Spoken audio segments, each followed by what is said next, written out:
Praise Lord. കർത്താവായ യേശുക്രിസ്തുവിന്റെ നാമത്തിൽ സ്നേഹവന്ദനങ്ങളെ അറിയിക്കുന്നു. കഴിഞ്ഞ വീഡിയോയിൽ നാം പങ്കുവച്ചത് തേജസ്കരണത്തെക്കുറിച്ചായിരുന്നു. ഗ്ലോറിഫിക്കേഷനെ കുറിച്ചായിരുന്നു നമ്മൾ കഴിഞ്ഞ വീഡിയോയിൽ പങ്കുവച്ചത്. ഇന്ന് നമ്മൾ അതിൻ്റെ തന്നെ തുടർച്ചയായി സംസാരിക്കാനാണ് ആഗ്രഹിക്കുന്നത്. നമുക്കറിയാം, നമ്മെ ദൈവം വിളിച്ചത് ദൈവത്തിന്റെ മഹത്വത്തിലേക്കാണ് എന്നാണ് നമ്മൾ വചനത്തിൽ കാണുന്നത്.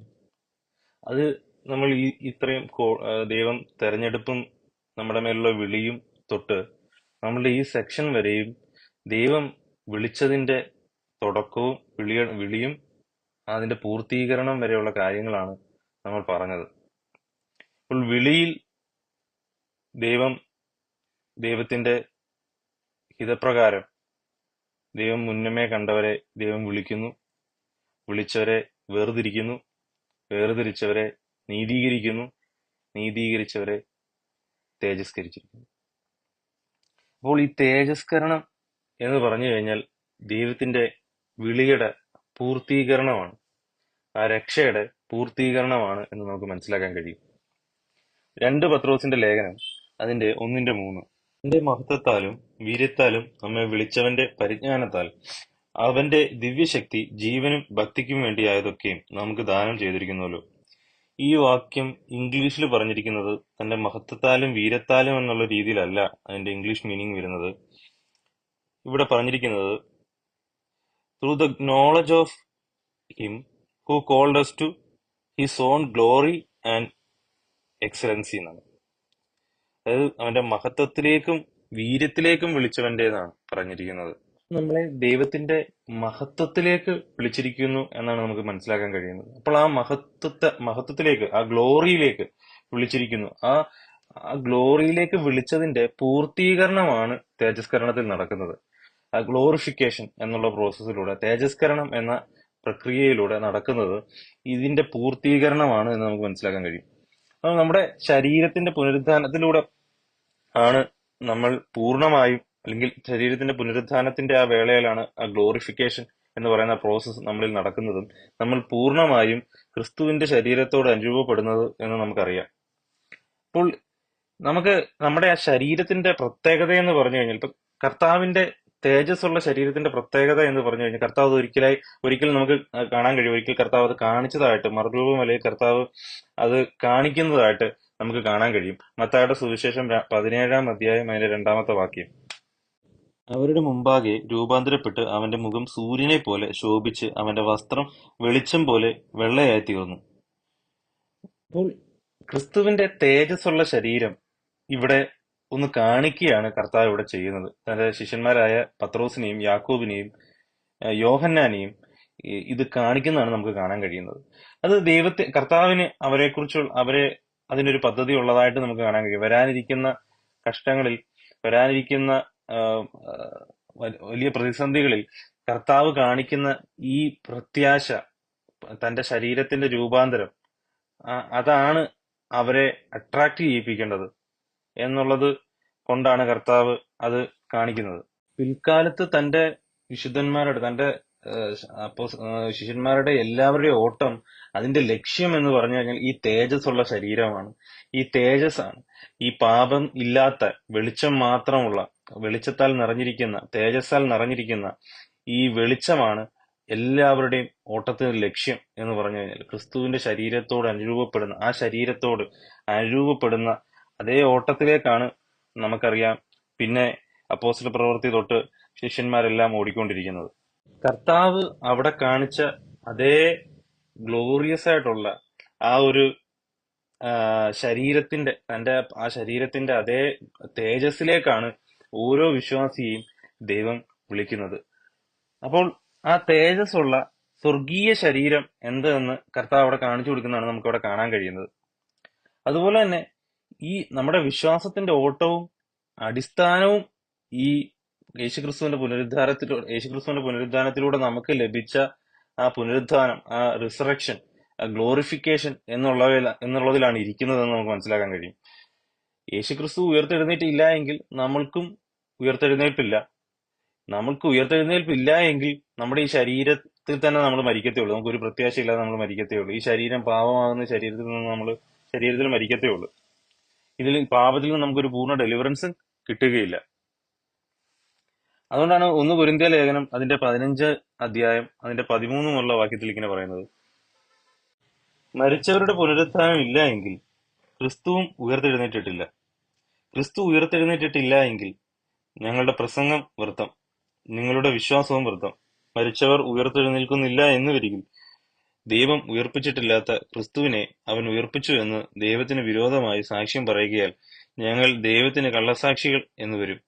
മരിച്ചവർ ഉയർക്കുന്നില്ല എങ്കിൽ ക്രിസ്തുവും ഉയർത്തിട്ടില്ല. ക്രിസ്തു ഉയർത്തിട്ടില്ല എങ്കിൽ നിങ്ങളുടെ വിശ്വാസം വ്യർത്ഥമത്രേ, നിങ്ങൾ ഇന്നും നിങ്ങളുടെ പാപങ്ങളിൽ ഇരിക്കുന്നു. ക്രിസ്തുവിൽ നിദ്ര കൊണ്ടവരും നശിച്ചുപോയി. നാം ഈ ആയുസ്സിൽ മാത്രം ക്രിസ്തുവിൽ പ്രത്യാശ വെച്ചിരിക്കുന്നു എങ്കിൽ സകല മനുഷ്യരിലും അരിഷ്ടന്മാരത്രേ. അപ്പോൾ നമ്മളുടെ പ്രത്യാശയും നമ്മളുടെ വിശ്വാസവും എല്ലാത്തിന്റെ അടിസ്ഥാനം ഈ തേജസ്കരണമാണ്, അഥവാ പുനരുത്ഥാനമാണ്. ഇതില്ല എങ്കിൽ സകല മനുഷ്യരിലും നമ്മൾ അരിഷ്ടന്മാരത്രയും. അതായത് ലോകത്തിൽ പ്രത്യാശയില്ലാതെ ജീവിക്കുന്ന വിശ്വാസികളെക്കാൾ നമ്മൾ വളരെ കഷ്ടം. കാരണം അവർക്ക് ഈ ലോകത്തിൽ പ്രത്യാശ വെച്ച് ഈ ലോകത്തിലെ കാര്യങ്ങളിൽ സന്തോഷം സുഖത്തെ ജീവിക്കുമ്പോൾ ഈ ലോകത്തിൽ പ്രത്യാശ വെക്കാതെ മറ്റൊരെണ്ണം ഉണ്ടാകും, ദൈവത്തിന്റെ രാജ്യം വരും എന്ന് പ്രത്യാശ വെച്ച് ജീവിച്ച് മരിച്ചു പോയവരെല്ലാരും അരിഷ്ടന്മാരായി തീരുന്നു. അവർക്ക് കഷ്ടം, അവർക്ക് വലിയ നഷ്ടം വന്നിരിക്കുന്നു എന്നുള്ളതാണ് പൗലോസ് ഇവിടെ പറയുന്നത്. ഇപ്പൊ ക്രിസ്തു ഉയർത്തെഴുന്നേറ്റില്ല എങ്കിൽ ക്രിസ്ത്യാനിറ്റി എന്ന് പറയുന്ന ഫെയ്ത്തിന്റെ അടിസ്ഥാനം തന്നെ പോയിരിക്കുകയാണ്. അപ്പോൾ ക്രിസ്തുവിന്റെ ഉയർത്തെഴുന്നേൽപ്പ് എന്ന് പറഞ്ഞു കഴിഞ്ഞാൽ ക്രിസ്ത്യാനിറ്റിയുടെ അടിസ്ഥാനമാണ്. നമ്മുടെ തേജസ്കരണം എന്ന് പറഞ്ഞു കഴിഞ്ഞാൽ നമ്മുടെ വിശ്വാസത്തിന്റെ തന്നെ അടിസ്ഥാനമാണ് എന്ന് നമുക്ക് മനസ്സിലാക്കാൻ കഴിയും. അതുപോലെ തന്നെ ഈ തേജസ്കരണം എന്നുള്ളത് നമ്മുടെ ക്രിസ്ത്യാനിറ്റിയുടെ വളരെ അടിസ്ഥാനപ്പെട്ട ഒരു കാര്യമായതുകൊണ്ട്, ഒരു പില്ലർ ആയതുകൊണ്ട്, ഈ അന്നു മുതൽ കർത്താവ് ഉയർത്തെഴുന്നേറ്റ നാൾ മുതൽ ഈ കർത്താവ് ഉയർത്തെഴുന്നേറ്റു എന്നുള്ളത് ഒരു വ്യാജമായി പ്രചരിക്കപ്പെടുന്നുണ്ട്. അതൊരു കള്ളമാണ് എന്ന് പറഞ്ഞ് പ്രചരിക്കപ്പെടുന്നുണ്ട്. അതിനെതിരെ കള്ളത്തരങ്ങൾ പറഞ്ഞുണ്ടാക്കുന്നുണ്ട്, കള്ളക്കഥകൾ പറഞ്ഞുണ്ടാക്കുന്നുണ്ട്. അപ്പോൾ ഇന്ന് ഏത്തിസ്റ്റുകളാണേലും മറ്റു എല്ലാ വിഭാഗക്കാരാണേലും ക്രിസ്ത്യാനിറ്റി ആക്രമിക്കുന്നത് ഈ തേജസ്കരണം എന്നുള്ളൊരു കാര്യത്തെ പോയിന്റ് ചെയ്തുകൊണ്ടാണ് ആക്രമിക്കുന്നത്. കാരണം നമ്മുടെ വിശ്വാസികൾ, സർവ്വവിശ്വാസികളുടെ ഹോപ്പ് എന്ന് പറഞ്ഞു കഴിഞ്ഞാൽ ഈ തേജസ്കരണത്തിലാണ് ഇരിക്കുന്നത്. ഇനി വിശ്വാസി പലപ്പോഴും അവിശ്വാസിയെ പോലെ പ്രവർത്തിക്കപ്പെടുന്നതും ഈ തേജസ്കരണം എന്നുള്ള അവന്റെ ഹോപ്പിൽ നിന്ന് അവൻ തെന്നി മാറുമ്പോഴാണ്. തേജസ്കരണത്തിൽ മാത്രം ഊന്നിയിരിക്കുന്ന ഒരു വിശ്വാസിക്ക് അവനെ തന്നെ നിർമ്മലീകരിക്കുവാൻ കഴിയുകയുള്ളൂ, അവനെ തന്നെ വിശുദ്ധീകരിക്കുവാൻ കഴിയുകയുള്ളൂ. അതാണ് 1 യോഹന്നാന്റെ സുവിശേഷം 1 യോഹന്നാന്റെ ലേഖനം അതിന്റെ 3-ാം അധ്യായത്തിൽ പറഞ്ഞിരിക്കുന്നത്. ഈ പ്രത്യാശ ഉള്ളവൻ അവൻ നിർമ്മലനായിരിക്കുന്നുള്ള തന്നെത്താൻ നിർമ്മലീകരിക്കും. അപ്പോൾ ഈ പ്രത്യാശ, പ്യൂരിഫൈങ് ഹോപ്പ്, ഈ തേജസ്കരണം എന്ന പ്രത്യാശ ഉണ്ടെങ്കിൽ മാത്രമേ നമുക്ക് നമ്മുടെ ശരീരത്തിന്റെ അവയവങ്ങളെ മരിപ്പിക്കുവാനും ക്രിസ്തുവിന് വേണ്ടി ഓടുവാനും നമ്മുടെ പാപത്തിന്റെ ശക്തിയിൽ നിന്ന് നമുക്ക് ഡെലിവറൻസ് ലഭിക്കുവാനും കഴിയുകയുള്ളൂ എന്നുള്ളത് നമുക്ക് മനസ്സിലാക്കാൻ കഴിയും. അപ്പൊ അതുകൊണ്ട് ലോകത്തിൽ ഏറ്റവും കൂടുതൽ ആക്രമിക്കപ്പെടുന്നതും പിശാച് പലപ്പോഴും നമുക്ക് ഡൗട്ട്സ് കൊണ്ടുവരുന്നതും ഈ ഒരു മേഖലയിലാണ്. ഈ ആഫ്റ്റർ ലൈഫ്, കർത്താവിൻ വരാനുള്ള ഒരു ജീവിതത്തെ പറ്റി, എറ്റേണൽ ലൈഫിനെ പറ്റിയും തേജസ്കരണത്തെ പറ്റിയും ഡൗട്ട് കൊണ്ടുവന്ന് ഈ ലോകത്തിലേക്ക് നമ്മളെ കണ്ണു നടിപ്പിക്കുക എന്നുള്ളതാണ് പിശാച് ചെയ്യുന്നതും. നമ്മുടെ ചുറ്റിനും ഉള്ള മനുഷ്യരും നമ്മളെ പലപ്പോഴും പ്രേരിപ്പിക്കുന്നത്, മനുഷ്യനുള്ള ചിന്തിക്കുക എന്നുള്ളതാണ് മനുഷ്യരും പ്രേരിപ്പിക്കുന്നത്. അപ്പോൾ ക്രിസ്ത്യാനിറ്റിയുടെ ഈ ഹോപ്പ് വളരെ പ്രതിസന്ധികളിൽ, വളരെ പ്രതികൂല സാഹചര്യങ്ങളിലാണ് ഒരു വിശ്വാസിയുടെ ജീവിതത്തിൽ ഇരിക്കുന്നത്. അത് ദൈവത്തിന്റെ ആത്മാവ് അവന്റെ ഉള്ളിൽ ഉണ്ടെങ്കിൽ മാത്രമേ അവൻ ഇങ്ങനൊരു ഫെയ്ത്ത് കാണാൻ കഴിയത്തുള്ളൂ.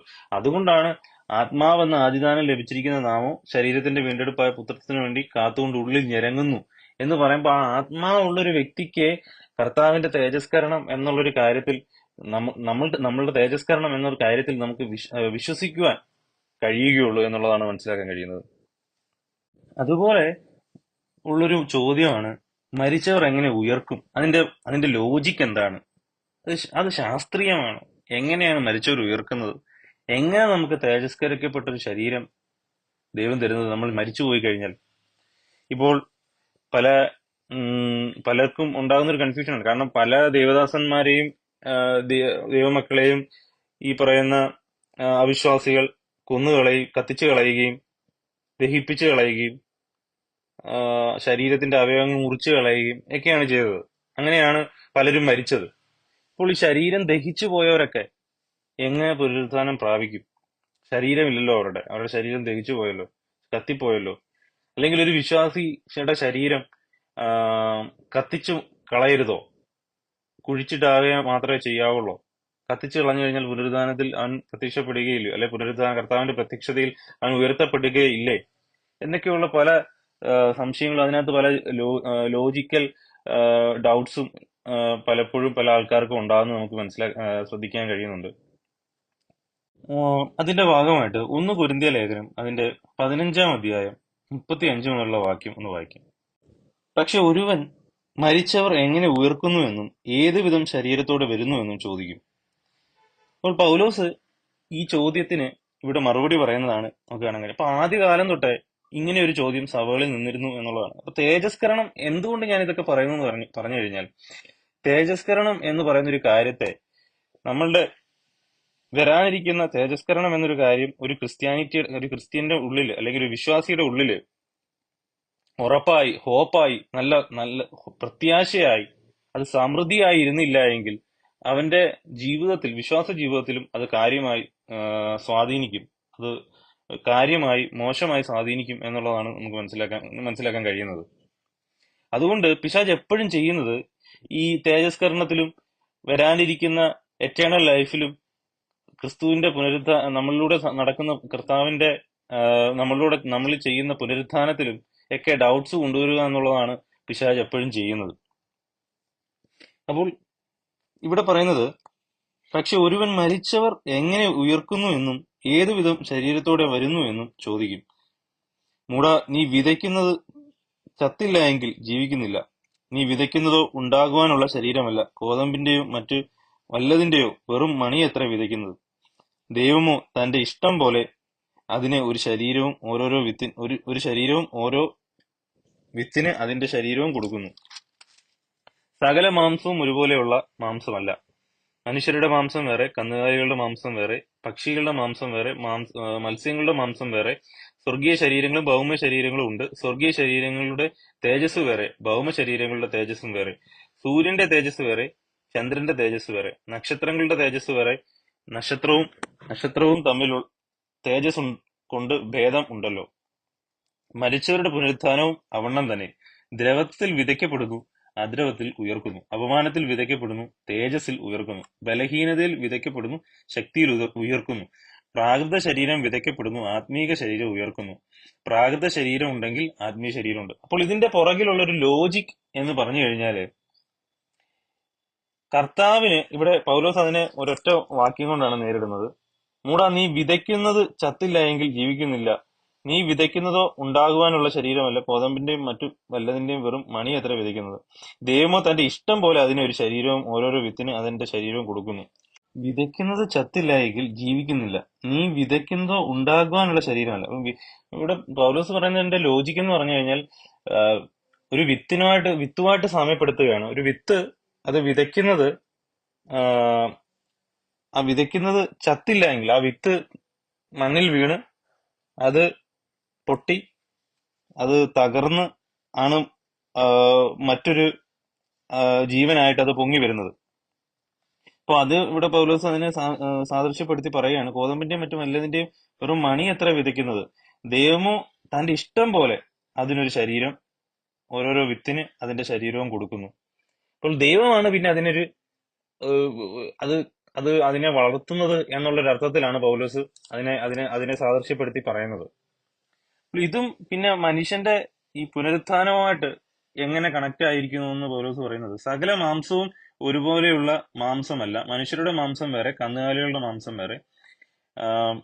എന്നിട്ട് എല്ലാം പറഞ്ഞിട്ട് 42-ാമത്തെ വാക്യത്തിലേക്ക് വരുമ്പോൾ, മരിച്ചവരുടെ പുനരുത്ഥാനം അവണ്ണം തന്നെ ദ്രവത്വത്തിൽ വിതയ്ക്കപ്പെടുന്നു. വിതയ്ക്കുന്നത് ആ ഗോതമ്പ് മണി വിതയ്ക്കുന്നത് പോലെ വിതയ്ക്കുന്നു. അത് ദ്രവത്വത്തിലാണ് വിതയ്ക്കുന്നത്. ആ വിതച്ച വിത്ത് തന്നെ ദ്രവത്വത്തിൽ തന്നെ അല്ല ഉണ്ടാകുന്നത്. ആ ദ്രവത്വത്തിലുള്ള വിത്ത് തകർന്ന് അദ്രവത്വത്തിൽ ഉയർക്കുന്നു എന്നാണ്. അപ്പോൾ നമ്മുടെ ഭൗമശരീരം തകർക്കപ്പെട്ട് മരണത്തിലൂടെ അത് തകർന്നു അത് അദ്രവത്വത്തിലേക്ക് ഉയരുന്നു എന്നുള്ളതാണ്. അത് ദൈവം അങ്ങനെയാണ് ഇതാക്കി വെച്ചിരിക്കുന്നത്. ദൈവത്തിന്റെ പ്ലാൻ അങ്ങനെയാണ്. പ്രാകൃത ശരീരത്തിൽ വിതയ്ക്കപ്പെടുന്നു, ആത്മീക ശരീരത്തിൽ ഉയർക്കുന്നു. പ്രാകൃത ശരീരം ഉണ്ട് എങ്കിൽ ആത്മീക ശരീരമുണ്ട്. ഒന്നാം മനുഷ്യനായ ആദാം ജീവനുള്ള ദേഹിയായി തീർന്നു എന്ന് എഴുതിയിരിക്കുന്നുവല്ലോ. ഒടുക്കത്തെ ആദാം ജീവിപ്പിക്കുന്ന ആത്മാവായി. എന്നാൽ ആത്മീകമല്ല, പ്രാകൃതം അത്ര ഒന്നാമത്. ആത്മീകം പിന്നത്തേതിൽ വരുന്നു. ഒന്നാം മനുഷ്യൻ ഭൂമിയിൽ നിന്ന് മണ്ണുകൊണ്ടുള്ളവൻ, രണ്ടാം മനുഷ്യൻ സ്വർഗത്തിൽ നിന്നുള്ളവൻ. മണ്ണുകൊണ്ടുള്ളവനെ പോലെ മണ്ണുകൊണ്ടുള്ളവരും സ്വർഗീയനെ പോലെ സ്വർഗീയന്മാരും ആകുന്നു. നാം മണ്ണുകൊണ്ട് ഉള്ളവന്റെ പ്രതിമ ധരിച്ചതുപോലെ സ്വർഗീയന്റെ പ്രതിമയും ധരിക്കും. അപ്പോൾ ദൈവത്തിന്റെ ഒരു പ്ലാനാണ് പ്രാകൃത ശരീരമുള്ള നമ്മളെ ആക്കി വെച്ചിട്ട് ആത്മീക ശരീരമുള്ള ഒരു മനുഷ്യരാക്കി മാറ്റുക എന്നുള്ളത്. അപ്പോൾ ദൈവത്തിന്റെ പ്ലാന്റെ ഭാഗമായിരുന്നു. ഒന്നാം മനുഷ്യനായ ആദാം ജീവനുള്ള ദേഹിയായി തീർന്നു എന്ന് എഴുതിയിരിക്കുന്നുവല്ലോ. ഒടുക്കത്തെ ആദാം ജീവിപ്പിക്കുന്ന ആത്മാവായി. അപ്പോൾ ഒന്നാം മനുഷ്യൻ ഭൂമിയിൽ നിന്ന് മണ്ണുകൊണ്ടുള്ളവൻ, രണ്ടാം മനുഷ്യൻ സ്വർഗത്തിൽ നിന്നുള്ളവൻ. ഇവിടെ രണ്ടാം മനുഷ്യൻ ആരാണ്? ക്രിസ്തുവാണ്. ഒന്നാം മനുഷ്യൻ ആദാമാണ്. ആദാമിൽ നമുക്ക് എല്ലാവർക്കും പ്രാകൃതമായ ഒരു ശരീരമായിരുന്നു കിട്ടിയിരുന്നത്. ക്രിസ്തുവിൽ നമുക്ക് തേജസ്സുള്ള ഒരു ശരീരം ദൈവം നമുക്ക് തരുന്നു എന്നുള്ളതാണ് നമുക്ക് ബൈബിളിൽ കാണാൻ കഴിയുന്നത്. അപ്പോൾ അത് അങ്ങനെയാണ് ദൈവം വെച്ചിരിക്കുന്നത്. അപ്പൊ ഇതിന്റെ ലോജിക്ക് എന്താണ് എന്ന് ചോദിച്ചു കഴിഞ്ഞാൽ, ഞാൻ നമ്മൾ മുമ്പ് കണ്ടതുപോലെ പല ശരീരങ്ങളും കത്തിച്ചു കളയുന്നു. ഈ ശരീരങ്ങൾ ഇനി എങ്ങനെ വരും, ഇനി എങ്ങനെ പുനരുത്ഥാനത്തിൽ പ്രത്യക്ഷപ്പെടും അല്ലെ ഉയർക്കപ്പെടും എന്നുള്ളതിന് പൗലോസ് പറയുന്നത് ദൈവത്തിന് സകലവും സാധ്യമാണ്.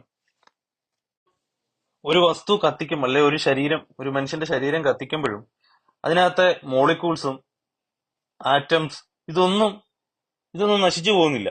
ഇതൊന്നും നശിച്ചു പോകത്തില്ല. ആറ്റം, മോളിക്യൂൾ ഇതൊന്നും നശിച്ചു പോകത്തില്ല എന്ന് നമുക്ക് സയൻസിൽ മനസ്സിലാക്കാൻ കഴിയും. അത് ഒന്നിൽ നിന്ന് മറ്റൊന്നിലേക്ക് മാറ്റാനേ കഴിയത്തുള്ളൂ. ഒന്നിനെയും പൂർണ്ണമായി നശിപ്പിച്ച് കളയുവാൻ കഴിയത്തില്ല. ഈ കെമിക്കൽ റിയാക്ഷൻസ് ഉണ്ടായാലും പൂർണ്ണമായും നശിച്ചു പോകുന്നില്ല. അപ്പോൾ എന്തേ സംഭവിക്കുന്നുള്ളൂ? അത് ഒന്നിൽ നിന്ന്, ഇപ്പം ഒരു ബോഡി കത്തുമ്പോൾ അതുവരെ ഒരു ശരീരമായിരുന്നു. അതിന്റെ ആറ്റംസും മോളിക്യൂൾസും എല്ലാം ഒരു ശരീരമായിട്ടാണ് അതിരിക്കുന്നത്. പിന്നെ അത് ചാരമായി മാറുന്നു.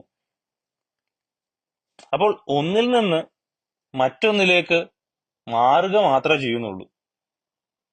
എന്തായി തീരുന്നില്ല, അത് നശിച്ചു പോകുന്നില്ല. അപ്പം ശരീരത്തിലെ ഒരു മനുഷ്യന്റെ ശരീരത്തിൽ എന്തൊക്കെ മോളിക്യൂൾസ് ഉണ്ടായിരുന്നു അതൊന്നും നശിച്ചു പോകുന്നില്ല. അതെല്ലാം എന്തായി മാറും? അത് ഈ പ്രപഞ്ചത്തിൽ തന്നെ നിലകൊള്ളുക മാത്രമാണ് ചെയ്യുന്നത്. അതൊരിക്കലും നശിച്ചു പോകുന്നില്ല.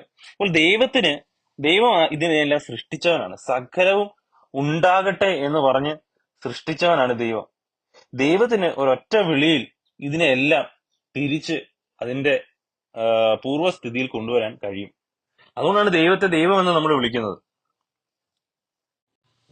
അപ്പോൾ ദൈവമാണ് സകലവും സൃഷ്ടിച്ചത് എങ്കിൽ സകലത്തിനും മേൽ ദൈവത്തിന് അധികാരമുണ്ട്. നമുക്കറിയുന്ന ടെക്നോളജി, സയൻസ് ഒക്കെ ഇത്രയും വളർന്നു. ഒരു ആറ്റം പുതുതായി ഉണ്ടാക്കുവാനോ അതിനെ പൂർണ്ണമായി നശിപ്പിക്കുവാനോ ഒരു ടെക്നോളജിക്കും കഴിയത്തില്ല. കാരണം അത് സൃഷ്ടാവിന്റെ കയ്യിലാണ് ഇരിക്കുന്നത്. സൃഷ്ടാവിന് മാത്രമേ അത് ചെയ്യാൻ കഴിയുള്ളൂ. അത് മനുഷ്യൻ ചെയ്താൽ മനുഷ്യനും ദൈവം തമ്മിൽ ഒരു വ്യത്യാസവും ഇല്ല. അപ്പോൾ ദൈവത്തിന് ഈ താൻ സൃഷ്ടിച്ച എല്ലാ മോളിക്യൂളിന്റെ മേലും എല്ലാ ആറ്റംസിന്റെ മേലും അധികാരമുണ്ട്, അതോറിറ്റി ഉണ്ട്. ഒന്നിനോട് പഴയതുപോലെ ആയിച്ചേരാൻ പറഞ്ഞു കഴിഞ്ഞാൽ അത് ആയിച്ചേരും. കാരണം ദൈവം ശൂന്യതയിൽ നിന്ന് ലെറ്റ് ദെയർ ബി ലൈറ്റ്, വെളിച്ചമുണ്ടാകട്ടെ എന്ന് ദൈവം അരുൾ ചെയ്തു, വെളിച്ചമുണ്ടായി. അപ്പോൾ സർവ്വതും ഉണ്ടാകട്ടെ എന്നാണ് ദൈവം പറഞ്ഞത്. ആ സർവ്വതും ഉണ്ടാകട്ടെ എന്ന് പറഞ്ഞ തന്റെ വചനത്താൽ സർവവും ശൂന്യതയിൽ നിന്ന് ഉണ്ടായി. എക്സ് നിഹിലോ, ശൂന്യതയിൽ നിന്ന് സർവവും ഉണ്ടായി എന്നാണ് നമുക്ക് മനസ്സിലാക്കാൻ കഴിയുന്നത്, വചനത്തിൽ പറയുന്നത്. അപ്പോൾ ഈ ശൂന്യതയിൽ നിന്ന് ദൈവം സർവവും ഉണ്ടാക്കിയെങ്കിൽ ദൈവത്തിന് ഇതിന്റെയൊക്കെ മേല് അധികാരമുണ്ട്. സൃഷ്ടാവിന് സകലത്തിന്റെ മേൽ അധികാരമുണ്ട്. അതുകൊണ്ട് എങ്ങനെ ഒരു മനുഷ്യൻ മരിച്ചാലും അവനെ ആ നശിച്ച ശരീരത്തിൽ നിന്ന് തേജസ്സുള്ള ഒരു ശരീരമാക്കി ദൈവത്തിന് മാറ്റുവാൻ കഴിയും. അതിനെ തേജസ്സുള്ളതാക്കി മാറ്റുവാൻ കഴിയും. കാരണം ആ ശരീരത്തിനെ എല്ലാം അതിന്റെ ഓരോ മോളിക്യൂൾസ്, ശരീരത്തിന്റെ എല്ലാം ഓരോ മോളിക്യൂൾസിന്റെ മേലും ഓരോ ആറ്റത്തിന്റെ മേലും ദൈവത്തിന് പരമാധികാരമുണ്ട്, അധികാരമുണ്ട് എന്നുള്ളതാണ് നമുക്ക് മനസ്സിലാക്കാൻ കഴിയുന്നത്. അപ്പോൾ തേജസ്കരണത്തിന്റെ ലോജിക് എന്ന് പറഞ്ഞു കഴിഞ്ഞാൽ തന്നെ അത് ദൈവത്തിന്റെ അധികാരം, സൃഷ്ടിയുടെ മേലുള്ള അധികാരമാണ്. അവൻ സർവ്വതും, അവന്റെ സർവ്വ സൃഷ്ടികളുടെ മേലും ദൈവത്തിന്റെ അധികാരമുണ്ട്. ചെറിയ പാർട്ടിക്കിൾസിന് മേലും ദൈവത്തിന്റെ അധികാരമുണ്ട്. ഏത് ചെറിയ പാർട്ടിക്കിൾസും ദൈവം പറയുകയാണെങ്കിൽ അത് തിരിച്ച് വന്ന് നിൽക്കുന്നതാണ്. അത് തിരിച്ച് അതിന്റെ സദൃശ്യത്തിൽ, അതിന്റെ സ്വരൂപത്തിൽ വന്ന് നിൽക്കുവാൻ അതിന്റെ മേല് ദൈവത്തിന് അധികാരമുണ്ട്. ഈ പ്രാകൃത ശരീരത്തിൽ വിതയ്ക്കപ്പെടുന്ന നമ്മൾ അതേ ശരീരത്തിൽ തന്നെ ഉയർക്കുകയല്ല ചെയ്യുന്നത് എന്നാണ്, മറ്റൊരു തേജസ് ഉള്ള ശരീരത്തിൽ ഉയർക്കപ്പെടുകയാണ് ചെയ്യുന്നത് എന്നാണ് പൗലോസ് പറയുന്നത്. അത് ദൈവത്തിന് അത് കഴിയും എന്നുള്ളതാണ് പൗലോസ് കൺക്ലൂഡ് ചെയ്യുന്നത്. അപ്പോൾ ദൈവത്തിന് ഒരു മനുഷ്യൻ ഏതവസ്ഥയിൽ മരിച്ചാലും അവനെ തന്റെ പുനരുത്ഥാനത്തിന്റെ ശക്തിയാൽ തിരിച്ച് തേജസ്സിലേക്ക് കൊണ്ടുവരുവാൻ, അവനെ പുനരുത്ഥാനത്തിന്റെ ശക്തിയാൽ തേജസ്സിലേക്ക് കൊണ്ടുവരുവാൻ, അവന്റെ പ്രാകൃത ശരീരത്തിൽ നിന്ന് തേജസ്കരിക്കപ്പെട്ട സ്വർഗീയ ശരീരത്തിലേക്ക് കൊണ്ടുവരാൻ ദൈവത്തിന് കഴിയും. അടുത്ത 1 കൊരിന്ത്യർ ലേഖനം അതിന്റെ 6:14 വാക്യത്തിൽ, അപ്പോൾ നമ്മൾ കഴിഞ്ഞ ആഴ്ചയിൽ കണ്ടതുപോലെ, കഴിഞ്ഞ വീഡിയോയിൽ കണ്ടതുപോലെ, ക്രിസ്തുവിന്റെ പ്രായശ്ചിത്ത യാഗം ആർക്കൊക്കെ ആരൊക്കെ തന്നിൽ വിശ്വസിക്കുന്നവരായ ആരൊക്കെയാണോ അവർക്ക് അതിലെല്ലാം ഓഹരി ഉണ്ടെന്നും, അവർ കർത്താവിൽ വീണ്ടും ജനിച്ചവർ, ക്രിസ്തുവിലായിരിക്കുന്നവർ, അവർക്ക് അതിൽ ഓഹരി ഉണ്ടെന്നും, അവർ പൂർണ്ണമായും രക്ഷിക്കപ്പെട്ടവരാണ്. അവർ തേജസ്കരണ വേളയിൽ തേജസ്കരിക്കപ്പെടും എന്നുള്ളതുമാണ് നമുക്ക് ബൈബിളിൽ നിന്ന് മനസ്സിലാക്കാൻ കഴിയും. കാരണം ക്രിസ്തുവിന്റെ ആത്മാവുള്ളവർ അവനുള്ളവരാണ്. അവന്റെ ആത്മാവില്ലാത്തവർ അവനുള്ളവനല്ല. ക്രിസ്തുവിന്റെ ആത്മാവുള്ളവർ രക്ഷിക്കപ്പെട്ടവരാണ്, പൂർണ്ണമായി രക്ഷിക്കപ്പെട്ടവരാണ്. അവരിൽ നിന്ന് പിന്നെ ആ ആത്മാവ് തേജസ്കരിക്കപ്പെടുന്ന സമയം വരെയും ആ ആത്മാവ് അതിന്റെ പ്രവൃത്തിയിലായിരിക്കും. അവന്റെ ഉള്ളിൽ നിന്ന് പിന്നെ ആത്മാവ് പോകുന്നില്ല എന്നുള്ളതാണ് നമുക്ക് മനസ്സിലാക്കാൻ കഴിയും. അത് ദൈവത്തിന്റെ ഉടമ്പടിയാണ്, പുതിയ നിയമ ഉടമ്പടിയാണ് എന്ന് നമുക്ക് മനസ്സിലാക്കാൻ കഴിയും. 1 കൊരിന്ത്യർ ലേഖനം അതിന്റെ 6:14 വാക്യം, എന്നാൽ ദൈവം കർത്താവിനെ ഉയർപ്പിച്ചത് പോലെ നമ്മയും തന്റെ ശക്തിയാൽ ഉയർപ്പിക്കും. അപ്പൊ ക്രിസ്തു ഉയർത്തെഴുന്നേറ്റുവെങ്കിൽ അവന്റെ ആത്മാവുള്ളവർ ഉയർത്തെഴുന്നേൽക്കും, കർത്താവിന്റെ വരവിൽ ഉയർത്തെഴുന്നേൽക്കും. അതിന് യാതൊരു സംശയമില്ല. ക്രിസ്തു ഉയർത്തെഴുന്നേറ്റുണ്ടെങ്കിൽ അവന്റെ ആത്മാവുള്ളവർ തീർച്ചയായും ഉയർത്തെഴുന്നേൽക്കുക തന്നെ ചെയ്യും. റോമാലേഖനം 8:11 വാക്യം, യേശുവിനെ മരിച്ചവരിൽ നിന്ന് ഉയർപ്പിച്ചവന്റെ ആത്മാവ് നിങ്ങളിൽ വസിക്കുന്നു എങ്കിൽ ക്രിസ്തു യേശുവിനെ മരണത്തിൽ ഉയർപ്പിച്ചവൻ നിങ്ങളിൽ വസിക്കുന്ന തന്റെ ആത്മാവിനെ കൊണ്ട് നിങ്ങളുടെ മർത്യ ശരീരങ്ങളെ ജീവിപ്പിക്കും. അപ്പോൾ ക്രിസ്തുവിന്റെ ആത്മാവ്, നമ്മൾ റീജനറേറ്റഡ് ആണ്, നമ്മൾ ബോൺ അഗൈൻ ആണ്, കർത്താവിന്റെ ആത്മാവ് നമ്മുടെ ഉള്ളിലുണ്ട് എങ്കിൽ എന്താണ്, നമ്മൾ തീർച്ചയായും കർത്താവിന്റെ വരവിൽ ഉയർക്കപ്പെടും എന്നുള്ളതാണ് ദൈവത്തിന്റെ പ്രോമിസ് ആണ്. അത് നമ്മളെ ആ തേജസ്കരണത്തിലേക്ക് എത്തിക്കുന്നത് ദൈവത്തിന്റെ ആത്മാവാണ്. അപ്പോൾ നമ്മൾ എന്തെങ്കിലും വിശുദ്ധീകരമായ പ്രവൃത്തികളല്ല നമ്മളെ തേജസ്കരിക്കാൻ യോഗ്യരായി മാറ്റുന്നത്, നമ്മൾ തേജസ്കരിക്കപ്പെടുവാൻ യോഗ്യരാക്കി മാറ്റുന്നത്, നമ്മൾ കർത്താവിന്റെ വരവിൽ എടുക്കപ്പെടുവാൻ യോഗ്യരാക്കി മാറ്റുന്നത് നമ്മളുടെ കേവലം ഏതെങ്കിലും പ്രവൃത്തികളല്ല. ദൈവത്തിന്റെ ആത്മാവ് നമ്മളിൽ ഉള്ളതുകൊണ്ടാണ് നമ്മളെ ആ ഒരു തലത്തിലേക്ക് ദൈവം, പുനരുത്ഥാനത്തിന്റെ ശക്തിയാൽ ദൈവത്തിന്റെ ആത്മാവിനാൽ നമ്മളെ തന്റെ പുത്രന്റെ സദൃശ്യത്തിലേക്ക് മാറ്റുന്നത്. അത് നമ്മളുടെ ഒരു പ്രവൃത്തികളും കൊണ്ടല്ല നമ്മൾ ആ തേജസ്കരണത്തിന്റെ മേഖലയിലേക്ക് പോകുന്നത്. അപ്പോൾ പ്രവൃത്തി വേണ്ടായോ എന്നൊക്കെയുള്ള ചോദ്യത്തിന് നമ്മൾ കഴിഞ്ഞ വീഡിയോകളിൽ വിശദീകരണത്തിന്റെ സമയത്ത് നമ്മൾ ഇതിനെപ്പറ്റി ഡീറ്റെയിൽ ആയിട്ട് പറഞ്ഞതാണ്. അപ്പോൾ ദൈവത്തിന്റെ ആത്മാവ് നമ്മുടെ ഉള്ളിൽ ഉണ്ട് എന്നുള്ളതിന്റെ തെളിവെന്താണ്? നമ്മൾ അന്യഭാഷ പറയുന്നതോ നമ്മൾ കേവലം മറ്റ് എന്തെങ്കിലും കൃപാവരങ്ങൾ ഓപ്പറേറ്റ് ചെയ്യുന്നതോ കൊണ്ടോ ഒന്നുമല്ല. കാരണം ഈ കൃപാവരങ്ങളും അന്യഭാഷയൊക്കെ മറ്റ് പല ആത്മാവിനാലും പല ആൾക്കാർക്കും പറയാൻ കഴിയും. പക്ഷെ പുത്രത്വത്തിന് വേണ്ടി കാംക്ഷിക്കുവാൻ ദൈവത്തിന്റെ ആത്മാവുള്ളവർക്ക് മാത്രമേ കഴിയത്തുള്ളൂ. ഈ പ്രത്യാശയാൽ ജീവിക്കുവാൻ, ഈ പുനരുത്ഥാനം എന്ന പ്രത്യാശ, ക്രിസ്തുവിലൂടെ നമുക്ക് ലഭിക്കുന്ന ഈ തേജസ്കരണം എന്ന പ്രത്യാശയാൽ ജീവിക്കുവാൻ ആത്മാവുള്ളവർക്ക് മാത്രമേ കഴിയുകയുള്ളൂ. ആത്മാവെന്ന ആദ്യദാനം ലഭിച്ചിരിക്കുന്ന നാമം നമ്മുടെ ശരീരത്തിന്റെ വീണ്ടെടുപ്പായ പുത്രത്വത്തിന് കാത്തുകൊണ്ട് ഉള്ളിൽ ഞരങ്ങുന്നു. ഫോർ ഇൻ ദിസ് ഹോപ്പ്, ഇംഗ്ലീഷിൽ അങ്ങനെയാണ് പറഞ്ഞിരിക്കുന്നത്, മലയാളത്തിൽ പ്രത്യാശയാലല്ലോ എന്ന് എഴുതിയിട്ടുള്ളൂ. ഇംഗ്ലീഷില് ഈ പ്രത്യാശയാലല്ലോ നാം രക്ഷിക്കപ്പെട്ടിരിക്കുന്നത്. കാണുന്ന പ്രത്യാശയല്ല, ഒരുത്തൻ കാണുന്നതിനായി പ്രത്യാശിക്കുന്നത് എന്തിന്? അപ്പോൾ ഈ പ്രത്യാശയാണ് നമ്മൾ രക്ഷിക്കപ്പെടുവാൻ കാരണമായിരിക്കുന്നത്.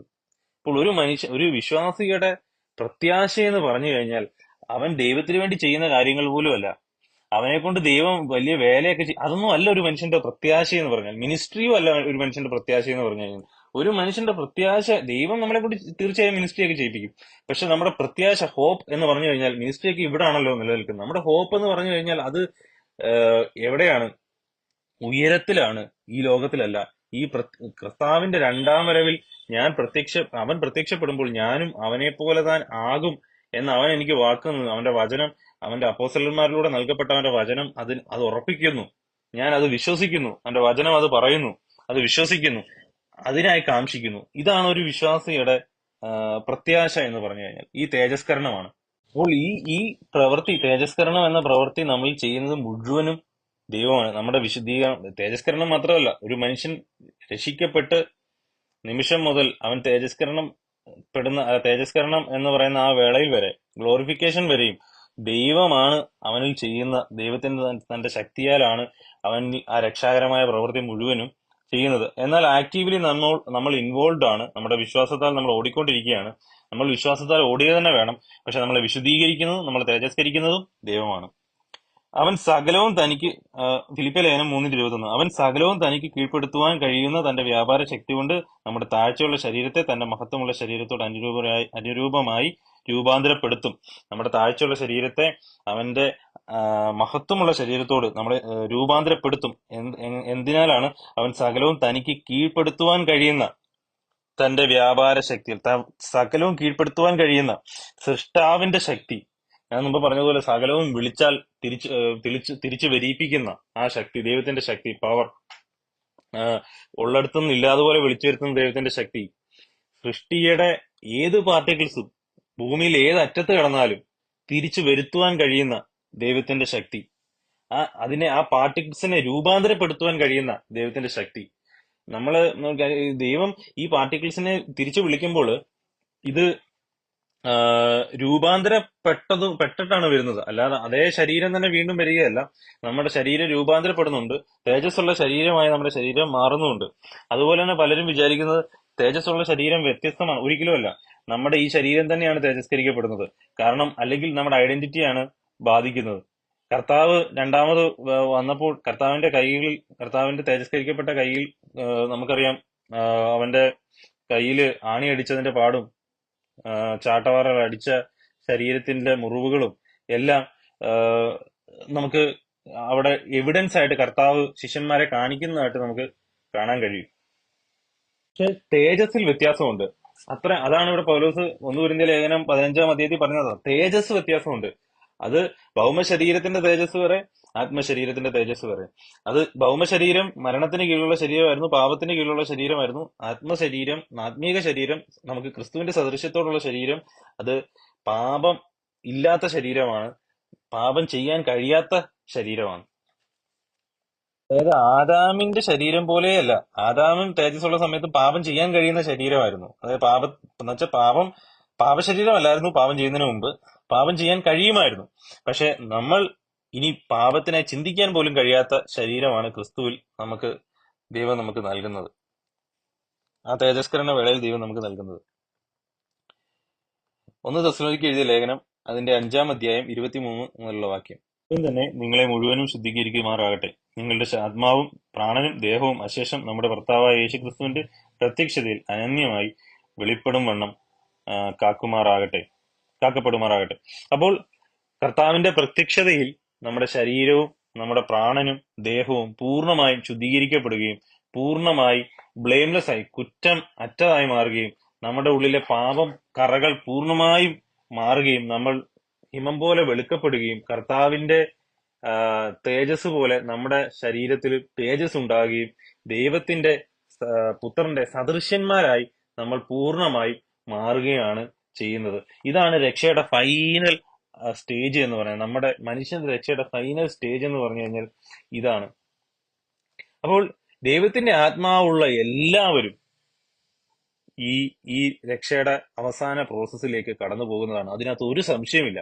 പക്ഷെ ആത്മാവ് ഉണ്ടോ എന്നുള്ളതാണ് ചോദ്യം. അത് ആത്മാവ് തന്നെയാണ് നമുക്ക് സാക്ഷ്യം തരുന്നത്. നമ്മുടെ ആത്മാവിന് നമ്മൾ ദൈവത്തിന്റെ മക്കളാണെന്നും നമ്മൾ പൂർണ്ണമായി രക്ഷിക്കപ്പെട്ടവരാണ് എന്നുള്ളത് മനസ്സിലാക്കുന്നത്. അത് ഓരോ വിശ്വാസിക്കും അവരവർക്ക് തന്നെ അത് മനസ്സിലാക്കാൻ കഴിയുകയുള്ളൂ. മറ്റൊരാൾക്ക് അത് മനസ്സിലാക്കാൻ കഴിയുമെന്ന് ചോദിച്ചാൽ കഴിയും. പരിമിതികളുണ്ട്. അതിന്റെ അടയാളങ്ങൾ വെച്ച്, പ്രവർത്തികൾ വെച്ച് ഫലം വെച്ച് ഓരോ വൃക്ഷത്തെയും അതിന്റെ ഫലം വെച്ച് മനസ്സിലാക്കാം എന്ന് പറയുന്നത് പോലെ അതിന്റെ പ്രവർത്തികൾ വെച്ച് നമുക്ക് ഒരു പരിധി വരെ മനസ്സിലാക്കാൻ കഴിയും. അപ്പോൾ ദൈവത്തിന്റെ ആത്മാവുള്ള ഒരു മനുഷ്യനും നഷ്ടപ്പെട്ടു പോകത്തില്ല. അവൻ ഒടുക്കത്തെ നാളിൽ കർത്താവ് അവനെ ഉയർപ്പിക്കുക തന്നെ ചെയ്യും. പിതാവ് തന്നെ ഏൽപ്പിച്ചതിൽ ഒരെണ്ണം പോലും നഷ്ടപ്പെടാതെ ഒടുക്കത്തെ നാളിൽ ദൈവം അവനെ ഉയർപ്പിക്കും എന്ന് നമുക്ക് കർത്താവ് പറയുന്ന വാക്യം നമുക്ക് കാണാൻ കഴിയും. യോഹന്നാന്റെ സുവിശേഷം 10:28 മുതലുള്ള വാക്യത്തില് ഇങ്ങനെ പറയുന്നു. 27 എന്നുള്ള വാക്യം, എന്റെ ആടുകൾ എന്റെ ശബ്ദം കേൾക്കുന്നു, ഞാൻ അവയെ അറിയുകയും അവ എന്നെ അനുഗമിക്കുകയും ചെയ്യുന്നു. ഞാൻ അവയ്ക്ക് നിത്യജീവൻ കൊടുക്കുന്നു, അവ ഒരു നാളും നശിച്ചു പോകില്ല, ആരും അവയെ എന്റെ കയ്യിൽ നിന്ന് പിടിച്ചു പറിക്കുകയില്ല. അവയെ തന്നിരിക്കുന്ന എന്റെ പിതാവ് എല്ലാവരിലും വലിയവൻ, പിതാവിന്റെ കയ്യിൽ നിന്ന് പിടിച്ചു പറിപ്പാൻ ആർക്കും കഴിയില്ല. അപ്പം പിതാവ് പുത്രനെ ഏൽപ്പിച്ചിരിക്കുന്ന ആടുകൾക്ക് താൻ നിത്യജീവൻ കൊടുക്കും. നിത്യജീവനുള്ളവർ ഒരിക്കലും നഷ്ടപ്പെട്ടു പോകുന്നില്ല. അവർ പുത്രന്റെ നാളിൽ ഒടുക്കത്തെ നാളിൽ ഉയർത്തെഴുന്നേൽക്കുകയും പുത്രന്റെ സദൃശ്യത്തോട് രൂപാന്തരപ്പെടുകയും ചെയ്യും. ഇത് എന്ന് സംഭവിക്കും എന്നുള്ളതിനെ പറ്റി നമ്മൾ കഴിഞ്ഞ വീഡിയോയിൽ സംസാരിച്ചതായിരുന്നു. 1 തെസ്സലോനിക്കർ എഴുതിയ ലേഖനം അതിന്റെ 4-ാം അധ്യായം 14 വാക്യത്തിലാണ് നമുക്കത് കാണാൻ കഴിയുന്നത്. യേശു മരിക്കുകയും ജീവിച്ചെഴുന്നേൽക്കുകയും ചെയ്തു എന്ന് നാം വിശ്വസിക്കുന്നുവെങ്കിൽ അങ്ങനെ തന്നെ ദൈവം നിദ്ര കൊണ്ടവരെയും യേശു മുഖാന്തരം അവനോടുകൂടെ വരുത്തും. ഇവിടുത്തെ വാക്യത്തിൽ പറയുന്നത് യേശു മരിക്കുകയും ജീവിച്ചെഴുന്നേൽക്കുകയും ചെയ്തു എന്ന് നാം വിശ്വസിക്കുന്നുവെങ്കിൽ, യേശു ഉയർത്തെഴുന്നേറ്റു എന്ന് വിശ്വസിക്കുന്നുവെങ്കിൽ, അവനിൽ വിശ്വസിച്ച് എങ്കിൽ അങ്ങനെ തന്നെ ദൈവം നിദ്ര കൊണ്ടവരെയും യേശു മുഖാന്തരം അവനോടുകൂടെ വരുത്തും. കർത്താവിന്റെ പ്രത്യക്ഷത വരെ ജീവനോട് പ്രവേശിക്കുന്നവരായ നാം നിദ്ര കൊണ്ടവർക്ക് മുമ്പാകെയല്ല എന്ന് നാം കർത്താവിന്റെ വചനത്താൽ നിങ്ങളോട് പറയുന്നു. കർത്താവിന്റെ താൻ ഗംഭീരനാദത്തോടും പ്രധാന ദൂതന്റെ ശബ്ദത്തോടും ദൈവത്തിന്റെ കാഹളത്തോടും കൂടി സ്വർഗത്തിൽ നിന്ന് ഇറങ്ങി വരികയും ക്രിസ്തുവിൽ മരിച്ചവർ മുമ്പേ ഉയർത്തെഴുന്നേൽക്കുകയും പിന്നെ ജീവനോടെ ശേഷിക്കുന്നവർ നാം അവരോടുകൂടെ ഒരുമിച്ച് ആകാശത്തിൽ കർത്താവിനെ എതിരേൽപ്പാൻ മേഘങ്ങളിൽ എടുക്കപ്പെടും. ഇങ്ങനെ നാം എപ്പോഴും കർത്താവിനോടുകൂടെ ഇരിക്കും. അപ്പോൾ കർത്താവിന്റെ രണ്ടാം വരവിൽ ക്രിസ്തുവിൽ വിശ്വസിച്ച് മരിച്ചവർ ആദ്യമേ ഉയർത്തെഴുന്നേൽക്കുകയും ജീവനോടെ ശേഷിക്കുന്നവർ, ജീവനോടെ ഇരിക്കുന്ന നമ്മൾ ആ നൊടിനേരത്തിൽ കർത്താവിന്റെ പ്രത്യക്ഷതയിൽ നമ്മളും ഉയർക്കപ്പെടുകയും ശരീരം രൂപാന്തരപ്പെട്ട് നാമും അവരോടുകൂടെ ചേർക്കപ്പെടുകയും ചെയ്യുന്നതാണ്. അപ്പോൾ ഇത് എന്ന് സംഭവിക്കുന്നു ഈ നാൾ എന്ന് സംഭവിക്കുന്നു എന്ന് തെസ്സലോനിക്കർ എഴുതിയ ലേഖനം അതിന്റെ 5:2 മുതലുള്ള വാക്യത്തിൽ പറഞ്ഞു. കള്ളൻ രാത്രിയിൽ വരും പോലെ കർത്താവിന്റെ നാൾ വരുന്നു എന്ന് നിങ്ങൾ തന്നെ നന്നായി അറിയുന്നുവല്ലോ. അവർ സമാധാനമെന്നും നിർഭയമെന്നും പറയുമ്പോൾ ഗർഭിണിക്ക് പ്രസവവേദന വരും പോലെ അവർക്ക് പെട്ടെന്ന് നാശം അനുഭവിക്കും. അവർക്ക് തെറ്റി ഒഴിയുവാൻ കഴിയുന്നതല്ല. അപ്പോൾ ഈ സമയം കള്ളനെ പോലെ വരുന്നു, അതായത് പെട്ടെന്ന് ഉണ്ടാകുന്നു എന്നാണ് പറയുന്നത്. സമാധാനമെന്നും ഒരു പ്രശ്നവും ഇല്ല എന്നും ധരിച്ചിരിക്കുമ്പോൾ പെട്ടെന്ന് സർവ്വ മനുഷ്യർക്കും ഒരു നാശം സംഭവിക്കുകയും അതിനുശേഷം കർത്താവ് വരികയും ചെയ്യുന്നതാണ് നമുക്ക് കാണാൻ കഴിയുന്നത്. ഇവിടെ 7 വാക്യത്തിൽ പറയുന്നത്, ഉറങ്ങുന്നവർ രാത്രിയിൽ ഉറങ്ങുന്നു, മദ്യപിക്കുന്നവർ രാത്രിയിൽ മദ്യപിക്കുന്നു, നാമോ പകലിലുള്ളവരാകിയാൽ വിശ്വാസവും സ്നേഹവും എന്ന കവചവും ശിരസ്ത്രമായി രക്ഷയുടെ പ്രത്യാശയും ധരിച്ചുകൊണ്ട് സുബോധമുള്ളവരായിരിക്കുക. ദൈവം നമ്മെ കോപത്തിനല്ല, നാം ഉണർന്നാലും ഉറങ്ങിയാലും തന്നോടുകൂടെ ജീവിക്കേണ്ടതിന് നമുക്ക് വേണ്ടി മരിച്ച നമ്മുടെ കർത്താവായ യേശുക്രിസ്തു മൂലം രക്ഷയെ പ്രാപിപ്പാൻ അത്രേ നിയമിച്ചിരിക്കുന്നത്. ആകയാൽ നിങ്ങൾ ചെയ്തു വരുന്നത് പോലെ അന്യോന്യം പ്രബോധിപ്പിച്ച് തമ്മിൽ ആത്മീയവർദ്ധന വരുത്തിയും പോരുവൻ. അപ്പോൾ ഈ പ്രത്യാശയാൽ അന്യോന്യം പ്രബോധിപ്പിച്ചും ആത്മീക വർധന വരുത്തിയും പോരുവിൻ. നമ്മളെ ദൈവം ഈ ലോകത്തിന്റെ കൂടെ കോപത്തിനല്ല, ലോകത്തിലെ അവിശ്വാസികൾ അവരെ കോപത്തിലേക്ക്, ദൈവത്തിന്റെ കോപ ദിവസത്തിലേക്ക് വെച്ചിരിക്കുന്നത് പോലെ അല്ല നമ്മളുടെ കാര്യം. നമ്മളെ ദൈവം രക്ഷിപ്പാൻ അത്രേ നിയമിച്ചിരിക്കുന്നത്. നമ്മളെ ദൈവത്തിന്റെ തേജസ്സിലേക്ക് വിളിച്ചവരാണ്.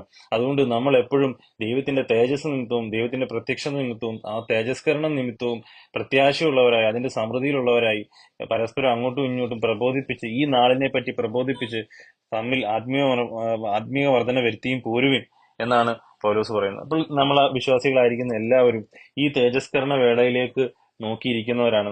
ദൈവം നമ്മളെ അനുഗ്രഹിക്കട്ടെ. കർത്താവിന്റെ പ്രത്യക്ഷതയിൽ നാമും അവനോടുകൂടെ പ്രത്യക്ഷപ്പെടുവാനും നമ്മൾ അവന്റെ ആ തേജസ്സിന്റെ സദൃശ്യത്തിലേക്ക്, അവന്റെ ശരീരത്തിന്റെ സദൃശ്യത്തിലേക്ക് നമ്മൾ രൂപാന്തരപ്പെടുവാനും ദൈവം നമ്മളെ ആക്കി വെച്ചിരിക്കുന്നു. ഈ പ്രത്യാശയാൽ ദൈവം നമ്മളെ എല്ലാവരെയും നിറയ്ക്കുമാറാകട്ടെ. ആമേൻ. ദൈവം നമ്മളെ എല്ലാവരെയും ധാരാളമായി അനുഗ്രഹിക്കുമാറാകട്ടെ. സ്തോത്രം.